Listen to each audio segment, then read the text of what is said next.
Vamos lá, está diminuindo, né? Está diminuindo o número de casos, principalmente a ocupação dos leitos de UTI. A gente olha ali naquela tabela que a prefeitura manda, enfim, os números que eles divulgam, vai dando uma sensação boa, assim. Está diminuindo, precisamos cuidar, precisamos ainda de verdade,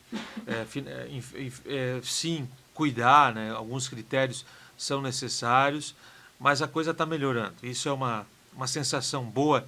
E eu faço questão, eu tenho. Me incomoda um pouco ficar falando número de casos e tal. Pode até ver que tenho evitado falar isso, um número extremo, enfim.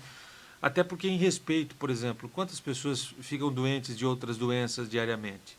Inúmeras, né? Nós temos óbitos. Há poucos dias faleceu um amigo meu e não foi de Covid, né? Foi de câncer.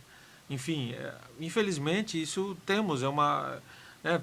O coronavírus é uma exceção, é uma pandemia, é um fato novo, mas esses dados aqui de diminuir e que só 5 hospitais no país, no estado estão com lotação, dá uma sensação boa.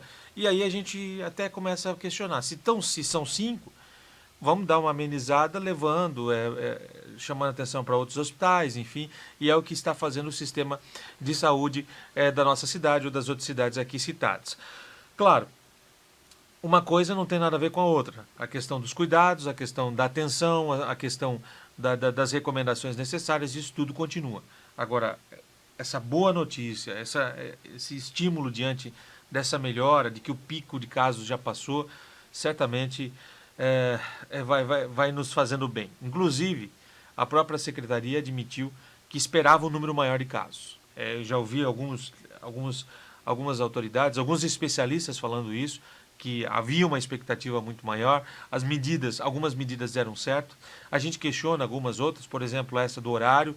Se diminui o horário, por que não se expande em vez de diminuir? Dá mais tempo para as pessoas irem a esses locais e até acabam com outros argumentos. Mas os prefeitos e governadores são geniais, eles se acham especialistas e continuam diminuindo os horários, reduzindo horários.